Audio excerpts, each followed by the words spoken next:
자는 결코 줄이지 아니할 터이요 나를 믿는 자는 영원히 목마르지 아니하리라. 아멘. 오늘 십자가의 의미 가운데 생명의 떡이라는 말씀을 가지고 은혜를 나누고자 원합니다. 우리가 이 십자가에 대한 것은 제가 설교를 많이 했고 또 저 책으로도 십자가의 복음이라는 책이 나왔는데 그 책은 아마 판매가 된 나한테 2권 정도밖에 없습니다. 이번에 이제 재판 나오는데 아마 다음 달에는 십자가의 복음이라는 그 재판이 아마 인쇄가 될 때 여러분들이 다시 한번 사서 읽어봤으면 좋겠다는 생각이 듭니다.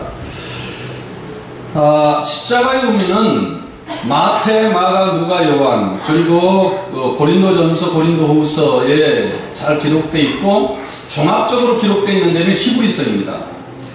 그런데 우리가 십자가의 의미는 3가지의 의미가 있다 이렇게 하겠습니다.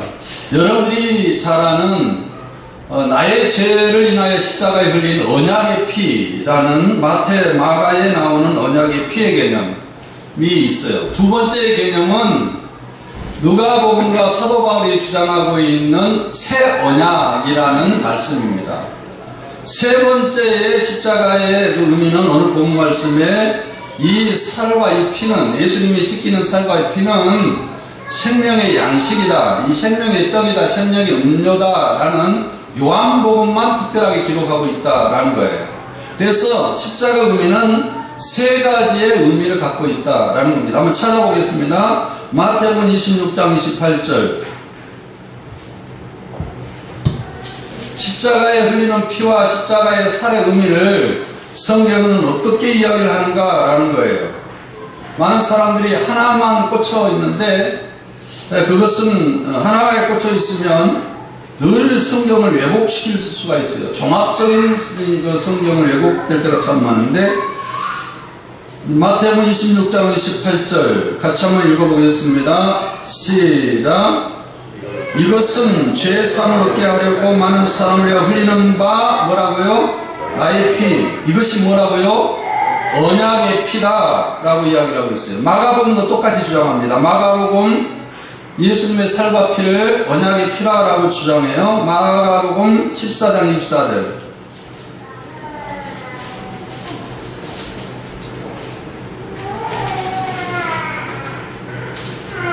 마가복음 14장 24절에 있는 말씀 한번 읽어보겠습니다. 14장 24절 시작.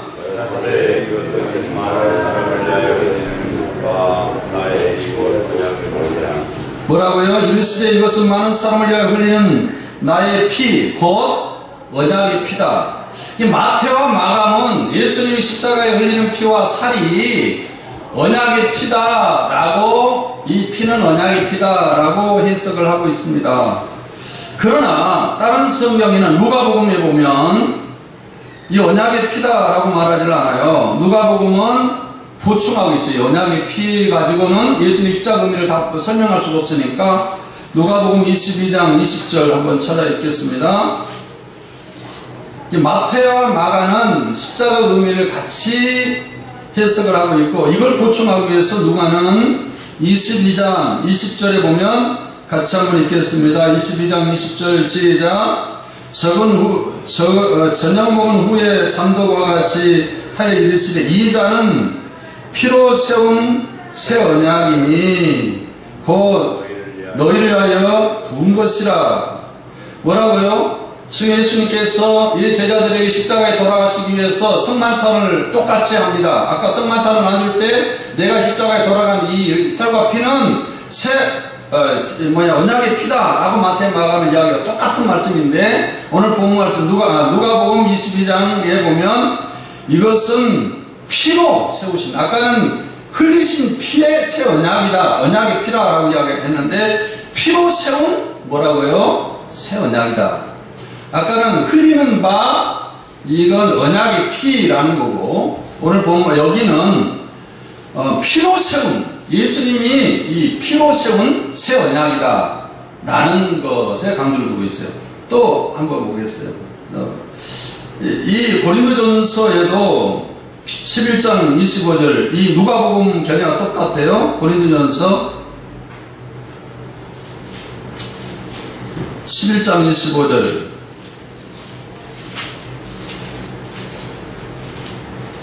같이 한번 읽어봅시다. 시작. 시피에 또한 그와 같이 잔을 가지시고 이르시되 뭐라고? 이 잔은 내 피로 세운 새 언약이니. 피로 세운 새 언약이니. 아까하고 다르죠? 이것을 행할 때마다 나를 기념하라 했죠.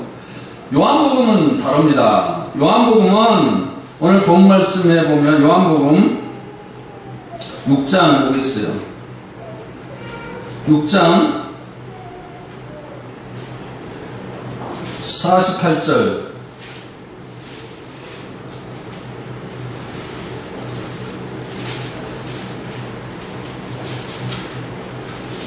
같이 한번 읽어보고 6장 48절 함께 읽겠습니다. 시작. 내가 하늘에서 내려온 것은 내 뜻을 행하려면 아니요. 48절 제가 잘못 읽었습니다. 48절 시작. 내가 곧 생명의 떡이니라. 진실로 47절 진실로 너희에게 이르노니 나를 믿는 영생을 가졌고 내가 곧 생명의 떡이라 그랬어요. 너희 조상들은 광야에서 만나를 먹여서 죽었거니와 하늘에서 내려온 이 떡이니 사람은 하여금 먹고 죽지 아니하게 할 것이라.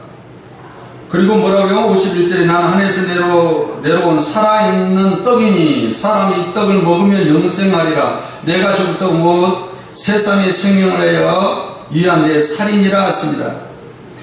여러분 생각해보세요. 마태, 마가는 예수님이 나의 죄를 위하여 흘리는 바 언약의 피이고, 그리고 누가복음과 사도 바울은 언약을 이 피로 세운 새 언약이라고 이야기하고, 오늘 본 말씀의 요한복음은 이것은 생명의 떡이다 라고 이야기를 하고 있단 말이에요. 달라요. 의미가 달라요. 예수님이 나를 위해 십자가에 돌아가셨다. 이걸로만 다 종교를 지어버리면 안 된다라는 말이에요. 다르단 말이에요.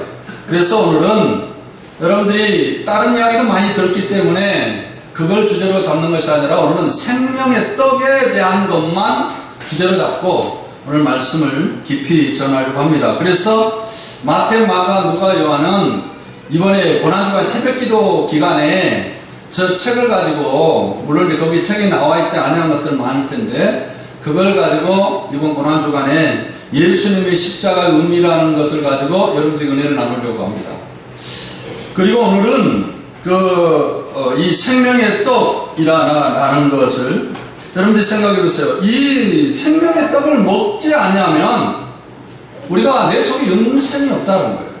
생명의 떡을 먹고 생명의 떡을 마시는 자만이 너희 속에 생명이 있다. 그러면 목사님, 우리가 성찬식에 참여하지 않은 사람들은, 여기 우리가 다음 주에 성찬식을 하는데, 성찬식에 참여하는 사람들은 생명을 얻었고, 성찬식에 참여하지 않은 사람은 생명을 얻지 않았습니까? 이 생명의 떡을 먹고 생명의 떡을 마시는 것이 무슨 의미가 있습니까? 이렇게 물어볼 가능성도 있어요. 또 그러면 예수님의 그 십자가를 믿는 것이 생명의 떡을 먹고 마시는 겁니까? 이렇게 물어본 사람들이 아마 있을 거예요. 그러나 오늘은 여기에 대한 해답을 우리 여러분들이 분명히 가지고 내가 이 생명의 떡을 먹고 생명의 양식을 먹고 마셔야 되겠다라는 이 간절함과 이런 것들이 있어야 됩니다. 자, 이 생명의 떡은 이 구약시대에 이스라엘의 유월절이라는 왜 발상이 됐어요. 유월절은 세 가지 의미가 있다 그랬죠. 하나는 예수님이 이 양을 잡아가지고 말이에요. 내가 죄를 졌어요. 이거 납니다. 난데 내가 죄를 지었는데 이 죄 문제가 해결되지 않으면 지옥 가고 이 형벌을 받게 돼 있으니까 유월절 때 이제 양을 잡잖아요. 제사장한테 가서 내 양과 제사장이 이제 기도를 하면 내 양에 손을 얹고 나의 죄, 내 머리에 손을 얹고 이렇게 기도하면 내 죄가 이 양에게 전가되는 거예요. 그러니까 이 양을 잡으면 이 양의 피가 내 죄값으로 흘리는 것이다.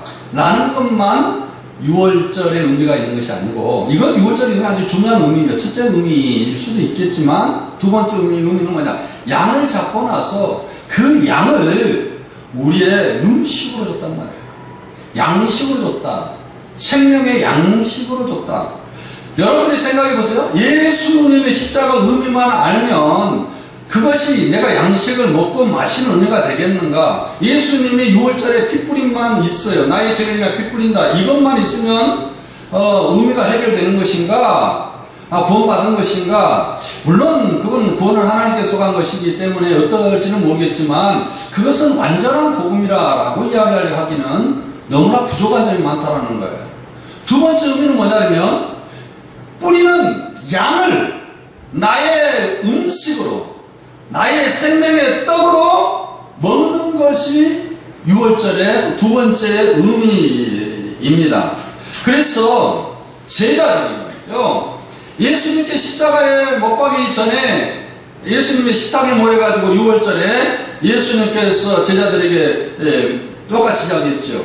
이것은 내가 흘리는 피다. 받아 먹어라. 라고 이야기했지만 이제 그렇게만 이야기한 것이 아니라 이것을 너희가 먹어야 된다. 이 생명의 살과 생명의 떡을 먹고 마시는 자는 그 속에 생명이 있는 것이다. 너희가 이 떡을 먹고 마시지 않으면 너희 속에 생명이 없다. 그렇기 때문에 이 떡을 먹고 마셔야 된다. 라고 하면서 제자들에게 떡을 나눠줬어요. 그것이 어디에만 기록되고 있냐 그러면 요한복음에만 기록되고 있어요.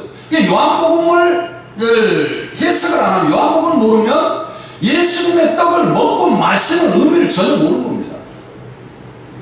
예수님의 십자가 의미만 알면 그게 먹고 마시는 의미가 아니에요. 물론 십자가 의미를 분명하게 알아야 되지만 한번 찾아보시죠. 요한복음 6장 53절 말씀부터 같이 한번 읽겠습니다. 한번 읽어보겠습니다. 시작. 예수께서 이르시되 내가 진실로 진실로 너희에게 이르노니 인자의 살을 먹지 아니하고 인자의 피를 마시지 아니하면 너희 속에 생명이 없느니라. 내 살을 먹고 내 피를 마시는 자는 영생을 가졌고 마지막 날에 내가 그를 다시 살리리니 내 살은 참된 양식이요 내 피는 참된 음료로다. 내 살을 먹고 내 피를 마시는 자는 내 안에 가고 나도 그 안에 거하나니 살아계신 하나님께서 나를 보내심에 내가 아버지로 말미암아 산 것 같이 나를 믿는 그 사람도 그로 말미암아 살리라. 그것은 하늘에서 내려온 떡이니 조상들이 먹고 죽은 것 같이 아니하며 이 떡을 먹는 자는 영원히 살리라. 여러분, 이 요한복음에만 이런 떡에 먹고 마신 피 흘리는 새 언약의 피라라는 그 개념을 깨버리고 이 예수님의 생명이 예수님의 피가 예수님의 살과 찢겨진 이것이 나의 양식이 되고 나의 음료가 되어서 먹고 마실 때 내 속에 생명이 다라고 생명의 은혜가 있고 생명의 역사가 있다라는 것은 요한복음에만 기록하고 있다라는 사실을 여러분들이 인정해야 돼요. 그러면 마태, 마가 복음만 성경을 해석한 것이 이거 진짜 완전한 복음이고 이 진짜 복음이다 라고 이야기하면 그건 진짜 쪽복음이고 반쪽복음이에요. 전체를 성경 전체에서 나오는 복음의 역사, 십자가 의미를 해석할 때 그것이 완전한 복음으로 우리가 해석할 수가 있다라는 사실입니다. 그런데 예수님이 이 요한복음에는 6장만 이런 이야기, 이 6장에 있는 생명의 양식을 먹고 마시는 의미가 뭔가라는 것을 이해를 하기 위해서 여러분들이 내가 어떻게 하면 예수님의 이 생명의 떡인 십자가의 은혜를 내가 먹고 마시면서 내가 예수님의 생명하게 하고 생명이 내 손에 약동하고 생명 속에 살 수 있을까라는 것을 이해하기 위해서 요한복음에 우리가 몇 가지 구조를 알아야 됩니다. 그래서 요한복음 전체를 우리가 해석을 해야 되는데 요한복음에는 이제 13장에는 제자들에게 발을 이렇게 씻겨줘요. 이건 제자들을 이제 십자가의 죽음 앞에 놓고 내가 너희를 이제 죽는다. 그리고 이제 너희도 이렇게 앞으로는 섬김의 삶이 돼야 된다라고 이야기를 하고 난 다음에 그것이 13장의 내용이에요. 요한복음 14장, 15장에는 14장에 16장까지는 성령이 너희에게 오신단 말이죠. 그러면 성령이 너희를 도와주실 것인데 그 성령이 너희를 인도할 텐데 그 성령이 하는 역할은 너희가 너희를 가지고 예수님 포도나무인데 너희가 포도나무에 붙어 있는 것처럼 붙어가지고 그 포도나무의 영양분을 너희가 먹고 마시게 이렇게 할 것이다 라는 내용이 요한복음 14장 16장. 그리고 여러분들이 잘 아는 요한복음 포도나무 사건이 요한복음 14장 15장에 나와요. 14장에서 16장에 그런 내용인데 15장에 딱 나와요. 그리고 이렇게 말하면서 요한복음에서 이끌려고 하는, 요한복음에서 말하려고 하는 예수님의 생명의 떡을 먹고 마심이 어떤 의미인가를 아주 정확하게 이야기를 하고 있다는 사실이에요. 뭐냐면 예수님은 나의 포도나무예요. 나는 가지예요.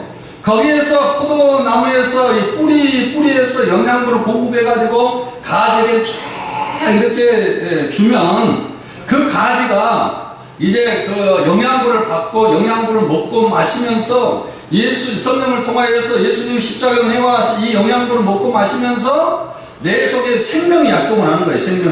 생명이 약동하는 결과가 뭐냐면 열매를 맺는 거예요. 포도나무 열매를 맺는 겁니다. 그래서 포도나무가 주렁주렁 열면 그것이 나의 의관이 내가 잘나서 내가 터득을 잘해서 십자가의 도를 많이 깨달아가지고 열매를 맺는 것이 아니라 내가 예수님의 생명 안에 비해서 예수님께서 나에게 생명으로서 늘 나에게 은혜 주시고 영양물 줘가지고 십자가의 은혜로 영양물 줘가지고 거기에서 내가 열매를 맺는 예수님의 행동처럼 열매를 맺는 이런 과정, 이 과정이 있었을 때에 비로소 너희가 하나님께 영광을 돌리면, 너희가 열매를 맺음으로써 하나님께 영광을 돌리면 너희가 내 제자가 되리라 라는 말로 종교를 짓고 있다라는 사실입니다. 자, 그렇다면 생명을 이 예수님의 살과 피를 먹고 마시는, 예수님의 살과 피를 먹고 마시는 것이 뭐냐면 요한복음 15장에 너무 자세히 나와 있어요. 요한복음 15장을 보겠어요. 그리고 계속적으로 말씀하시는데 요한복음에는 뭐라고 여기서 진실로 내게 이르노니 뭐라고요? 목마른 자는 내게 와란 말이죠. 너희가 내가 나누던 이 음료를 마시면 너희 뱃속에서 생사감이 넘쳐날 거다. 목마른 자는 와서 마시라. 그러면 너희가 목마르지 아니할 것이다 라는 말과 똑같은 말이에요. 자, 우리가 한번 요한복음 15장 찾아보겠어요. 15장 1절. 여러분들이 예수님의 살과 예수님의 피를 먹고 마시면서 여러분 안에 생명이 풍성하게 약동이 돼야 돼요. 그 예수 생명 안에 떠야 되고 생명이 나를 주관해야 되고 생명이 나를 다스려야 되는 그 놀라운 은혜를 얻어야 됩니다. 요한복음 나는 포도나무 너 아버지는 농부라. 물은 내게 붙어 있어 열매를 맺지 아니하는 자는 아버지께서 그걸 지하여 버리시고 물의 열매를 맺는 가지는 더 열매를 맺게 하게 그걸 깨끗게 하시느니라 라고 이야기했어요. 여기서 보면 뭐예요? 예수님 안에 붙어 있는 거, 예수님 안에 예수님으로 인하여서 내가 날마다 다스림 받고 날마다 은혜를 공급받고 예수님 힘으로 살아가는 것, 이것을 예수님의 살과 피를 먹고 마시는 은혜로 비유했단 말이에요.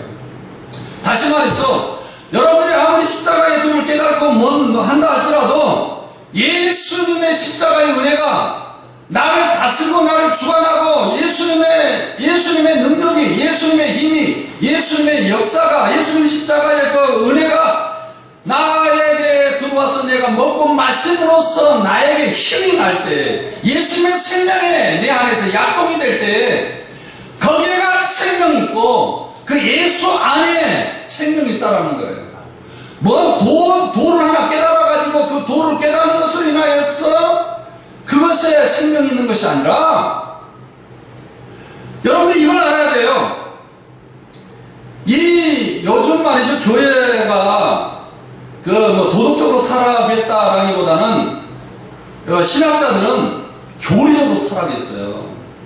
이거 아주 심각한 문제입니다. 심각한 문제. 왜냐? 2차 세계대전 때 그 전에는요, 교회에 오면 은행이 3년 동안 성경 공부할 작정을 하고 옵니다. 그래가지고 그들이 마태복음부터 시작해가지고 쫙 공부를 해요. 십자가 의미 그래가지고 그 사람들이 예수님의 생명 안에 가고 생명을 누리고 생명 풍성하게 살아가요. 여러분들이 아마 이 30년 전만 해도 예수 그리스도를 영접하고 막 이 복음을 믿는다. 그럼 이상하게 생각해요, 그 사람들. 왜냐하면 이미 우리는 예수 안에서 우리가 예수님 먹고 마시고 예수님 은혜를 먹고 마시면 내가 전에 생명을 누리고 살아가고 있는데 생명이 약동해서 예수님 인격이 나오고 예수님의 사랑이 나오고 내 안에 그런 역사가 일어나서 그 열매가 내 능력이 아니라 예수 그리스도의 그 보혈의 능력으로 나타나는 생명의 은혜로 주어졌는데 원래 그랬단 말이에요, 교회는.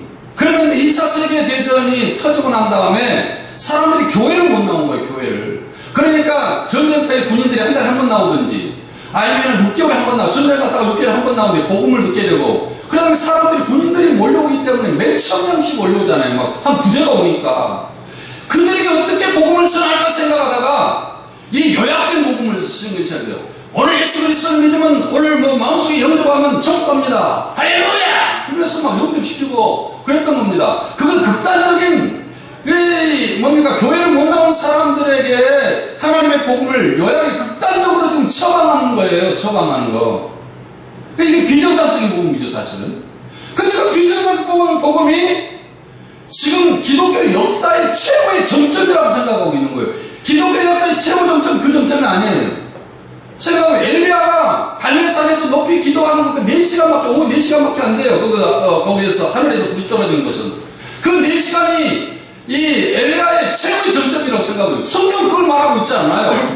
이 엘리야의 그 사건이 엄청난 사건이 몇십 년의 사건인데 한 사건 그것만을 이야기하고 있지 않는데 사람들은 매일 그 이상한 거 그걸 보게 만드는 말이에요. 기독교 역사가 이상해졌어요. 생명을 누리지는 못하고 예수 안에 이 십자가의 생명과 십자가의 생명의 풍성함이 무엇인지 모르는 사람들이 그냥 복음에서 하나 듣고 내가 천국 가구나 예수 믿으니 천국 가구나 이 땅의 사고를 갖고 지금 기독교가 지금 타락하고 있단 말이에요. 그리고 그게 진짜의 복음이고 진짜의 목사라고 진짜의 참 종이라고 생각해요. 왜 사람들이 많이 모이니까 그렇게 생각하고 있어요. 우리 교회는 그 사람들 숫자 쉬는 거 이미 옛날부터 포기했어요. 어떤 사람이 그렇게 이야기하더라고요. 성경을 제대로 가르치면 칼빈이 그 말했어요. 성경을 제대로 가르치면 한국에 3분의 1 신자밖에 없다. 그렇게 말했어요. 성경을 외국에 가르치니까 순자가 많아진 거지 진짜 성경을 가르치면 3분의 1도 안 된다. 이거. 그렇게 이야기합니다. 사랑하는 성도들은 우리는요 요한복음의 예수님의 십자가의 그 의미를 되새기 이런 것이 아니라 되새겨야겠죠.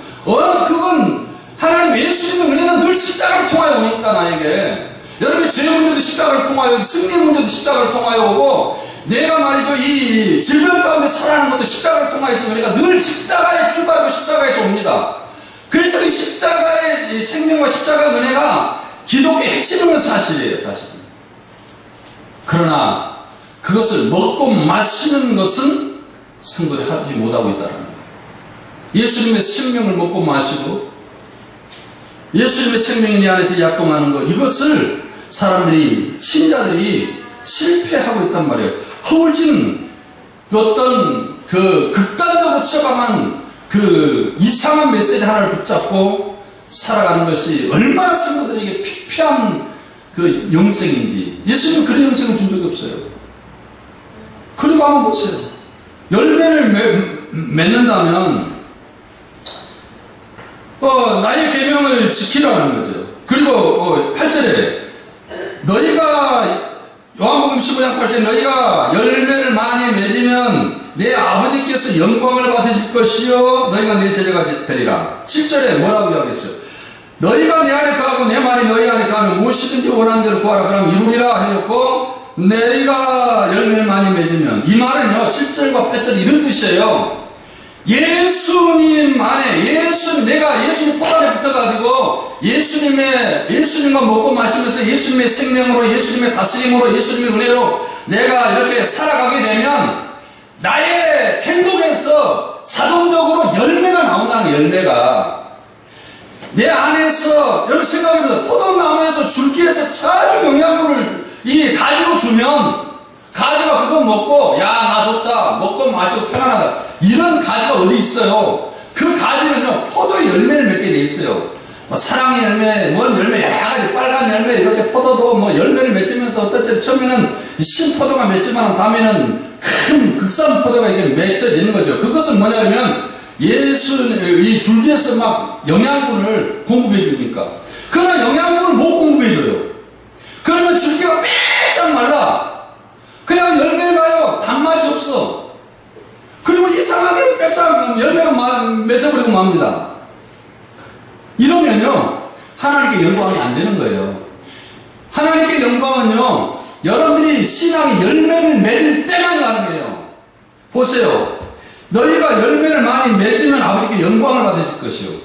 어떤 사람은요, 교회 와서 찬양만 하면서 신앙 열매를 없으면서 하나님의 다스림과 하나님에게 나에게 그 영양분을 먹고 마시면서 영양분을 통해서 내가 열매를 풍성하게 맺음으로써 그 결과가 하나님 보시고, 야, 내가 정말 예수님이 너에게 은혜 주시고 십자가를 지게 만들고 너에게 성령 보내시고 예수님의 다스리고 예수님께 날마다 먹고 마시면서 네가 진짜 예수 인격으로 살아가고 예수님의 사랑과 사랑의 열매, 온유의 열매가 너에게 맺히는구나.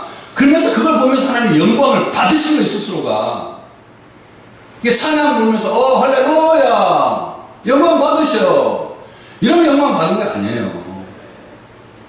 그 영광을 보고 우리가 내 속에서 주님이 다스리고 주님 말씀이 다스리고 주님의 영향분이 나에게 다스려져서 내가 내 의가 드러난 것이 아니라 내 속에서 예수님의 인격과 예수님이 나에게 열매를 맺혀지면 하나님의 영광을 받는 것을 보고 사람들이 제자가, 저 사람 예수님 제자가 이렇게 한다는 거예요. 한번 읽어보세요.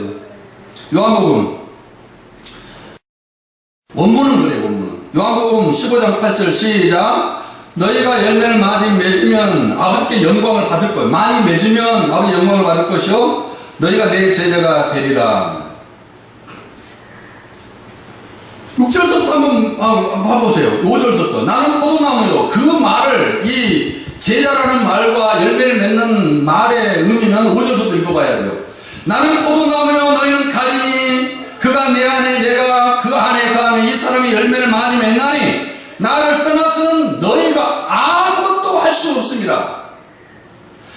아니 하나님께서 나를 가지고 예수님께서 나에게 영향을 보면 능력을 주고 예수님 다스림 안에 있고 예수님 나를 통치하고 나의 감정을 다스리고 나의 생각을 다스리고 예수님의 은혜가 나를 다스려질 때에 그것이 내가 먹고 마시는 건데 예수님의 십자가 그것이 먹고 마시는 건데 그 안에 있을 때 내 안에 거하지 아니하며 이거 예수님 안에 거한 거예요. 그런데 7절에 너희가 내 안에 거하고 내 말이 너희 안에 거하며 무엇이든 원하는 거라 이룰 것이라 라고 해놓고 너희가 이걸 통하여 열매를 많이 맺으면 하나님께 영광을 받는다. 그러면 너희가 사람들이 너희가 내 제자가 될 것이다. 제자라고 인정하고 하나님께 내 제자를 인정할 것이다. 사랑하는 성도 여러분, 우리는 십자가 의미를 아는 데만 그쳤어요.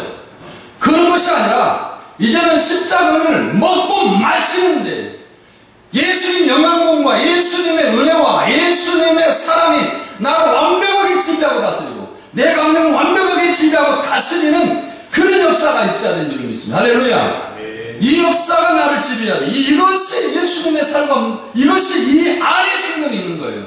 예수님이 나를 공급한 내를 지배할 때 예수님의 영광으로 내가 살아갈 때 그 안에 생각해보세요. 이게 포도나무라고 생각해보세요. 이 가지예요. 포도나무의 줄기에서 계속 영양을 공급을 할 때, 이 안에가 뭐 있어요? 생명이 있는 거예요. 그래서 포도나무에 영양분을 공급하지는 않아요. 그 가지는 말라 비틀어졌어요. 그럼 어떻게 해서 이거 안에는 생명이, 가지에게는 말라 비틀어져 죽어있기 때문에 생명이 없는 거예요. 붙어 있는 것처럼 보이지만은 이 안에 이미 가지는 예수님과 떨어져 있기 때문에 생명이 없는 거예요. 다시 말해서 예수님이 나를 다스리고 말씀이 나를 다스리고 예수님의 은혜와 예수님의 사랑과 예수님의 십자가가 나를 다스리는 그곳에 거기에가 생명이 있다. 그래서 이 생명을 먹고 마시는 단 한 번 먹고 마시는 것이 아니라 현대분사 반복적으로 계속 하나님의 은혜로 다스림을 받고 먹고 마실 때에 나타나는 역사는 너희가 생명 안에 거하는 것이고 생명이 너를 주관하는 것이다 라는 사실입니다. 이것도 사도 바울은 갈라디아서 2장 20절 이것도 오해하는 사람들이 있어요. 이거 이상하게 해석한 사람들이 많은데 이 뜻을 갈라디아 2장 20절 한번 보겠어요.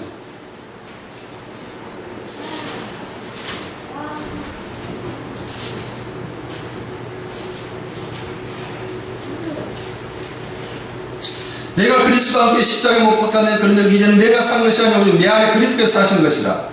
이제 내가 육체 가운데 사는 것은 나를 사랑하사 나를 위하여 자기 자신을 버리신 하나님의 아들을 믿는 믿음 안에 사는 것이라. 여기 보면 내가 예수님이 나를 위해 십자가에 대신 위하여 죽은 것이 나를 위하여 죽은 거고, 내가 예수님 부활한 것도 내가 나를 위하여 예수님 부활한 거고, 그러면 내가 예수 그리스도와의 연합을 통하여서 예수님 내 안에 살고 내가 예수님 안에 사는 연합을 통하여서 내 안에서 예수 그리스도가 생명을 공급해주고 생명으로 살아가는 것이 뭐냐면 믿음으로 사는 것이다 라는 것을 여기서 표현하는 거거든요. 자, 한번 보겠습니다. 메리 스티븐스라는 사람이 그 예수 그리스도와 연합을 이렇게 설명을 했어요. 어느 날 주님과 함께 이렇게 해변을 걷고 있어요.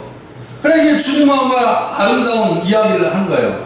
주님, 내가 오늘 이렇게 행복하게 살았습니다. 그러니까 내가 잘했다. 그러면서 행복하게 이렇게 걷고 있는 거예요. 그런데 자기 인생을 이렇게 돌이켜보는데 그럴 때는 주님과 함께 둘이 걸어간 것 같아요. 그러나 이제 고난이 찾아왔어요. 그런데 그 모래 발자국에는 나 한 사람밖에 없는 거, 한 사람. 그러니까 이 메리 스티븐이 주님 앞에 물어본 거예요. 예수님, 내가 즐거울 때는 예수님과 나와 이렇게 동행하여 가고, 아니 이 고난 가운데는 발자국 하나인데 왜 나를 버리고 예수님 도망갔습니까? 이렇게 물어볼 때 예수님께서 뭐라고 이야기했어요? 그것은 너의 발자국이 아니라 그것은 나의 발자국이다. 내가 너를 업고 고난 가운데는 걸었다. 그러면서 이 스티븐이 깨달은 것은 뭐냐면 그 말이에요. 이 비유가 아니라 이 비유의 내용 핵심이 뭐냐면 이 뜻이거든요. 이 즐거울 때도 내가 너와 유기적으로 연합되어 있고 하나가 되어 있고, 고난받을 때는 더 유기적으로 고난 가운데 내가 손을 잡고 걸어간 것이 아니라 네와 나는 하나다. 내가 너 안에 살고 너는 내 안에 살고, 너는 가지고 나는 너의 줄기다, 뿌리다. 그래서 너가 너 안에 사는 거다. 그리고 고난받을 때는 생각해 보세요. 고난받을 때는 내가 더 너를 안고 걸어간다. 이 가지가 있어요, 가지가. 이 지금 가지가, 이 다른 가지는 잘 자랐는데 이 가지가 지금 발라 비틀었어요. 죽으려고 그래요. 그럼 이 뿌리는요, 다른 가지에 똑같이 영양분을 다 줍니다. 그러나 이 가지에게는 영양분을 얼마를 더 줍니까? 고난받고 역경받고 힘들 때는 영양분을요, 3배, 4배를 줍니다. 생각해도 쇠도. 여기가 말라 비틀어지면 그 가지에 따라 계속 영양분을 3배, 4배를 주면서 이 가지를 빨리 살려야 돼요.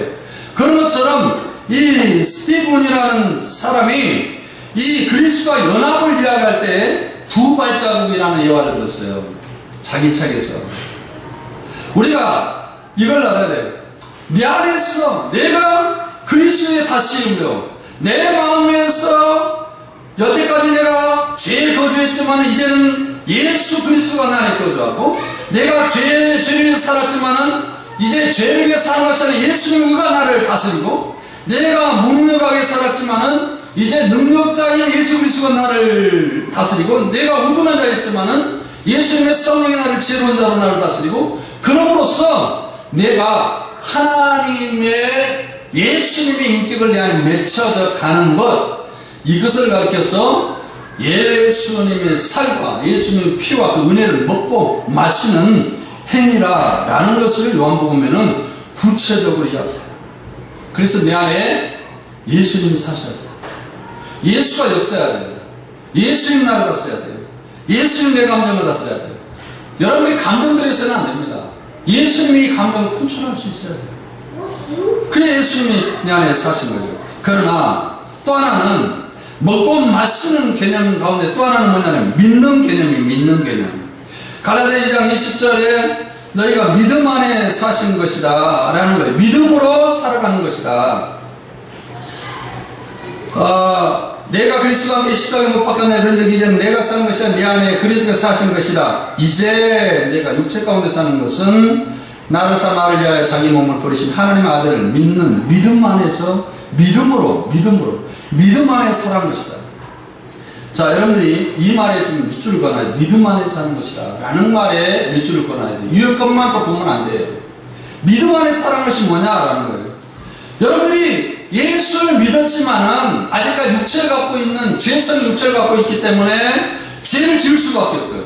죄를 짓고 싶은 욕망도 있어요. 완전히 우리가 이 성화의 본을, 영화의 본, 완전히 예수님처럼 영원히 사는 본을 이룰 수가 없어요.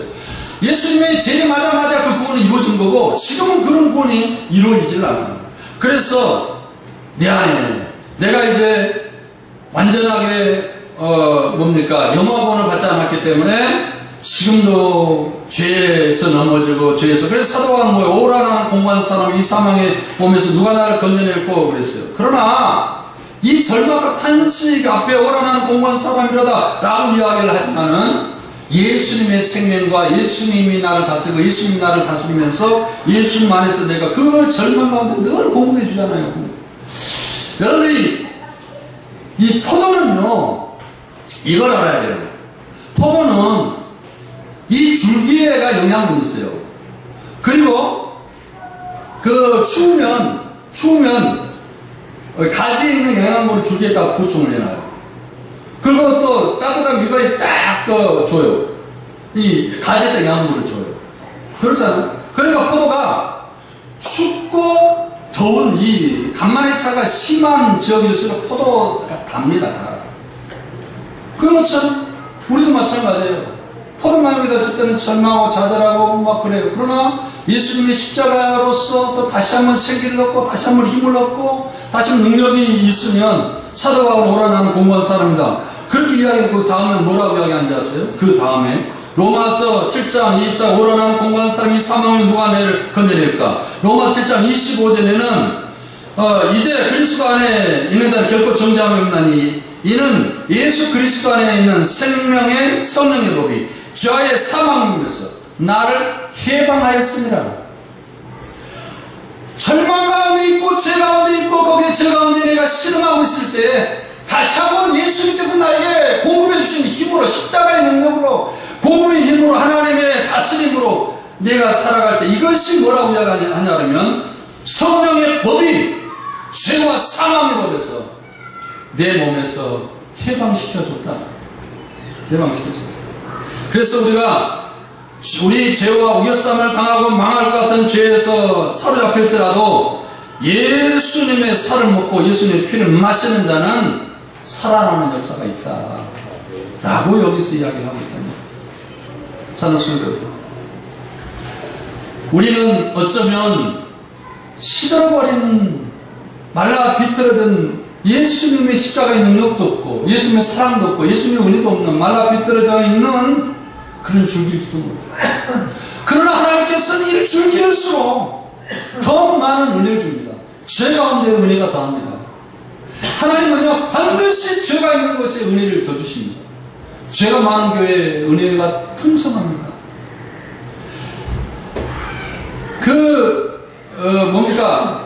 이 모래사막에 가면은요 아주 독한 뱀들이 있습니다.